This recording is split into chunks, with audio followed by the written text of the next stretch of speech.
জনগণের ভোটের মাধ্যমে আওয়ামী লীগকে বাতিল করতে হবে বলে মন্তব্য করেছেন বিএনপির স্থায়ী কমিটির সদস্য আমির খসরু মাহমুদ চৌধুরী। মঙ্গলবার জাতীয় প্রেস ক্লাবে টেক ব্যাক বাংলাদেশ নাগরিক ভাবনা শীর্ষক আলোচনা সভায় তিনি এসব কথা বলেন। আমির খসরু মাহমুদ চৌধুরী বলেন, আপনি যদি অন্য কোনোভাবে আওয়ামী লীগকে বাতিল করে দিতে চান, এগুলো টিকবে না। ফ্যাসিস্টকে বাতিল করবেন ভোটের মাধ্যমে চরমভাবে পরাজিত করে।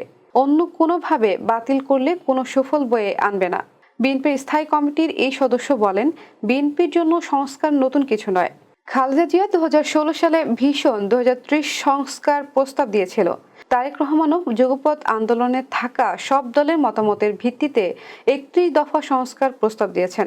শুধু সবাইকে নিয়ে নয়, বাস্তবায়নের জন্য ফ্যাসিস্টের বিরুদ্ধে থাকা সব দলের প্রতিনিধিদের নিয়ে একটি জাতীয় সরকার গঠন করা হবে।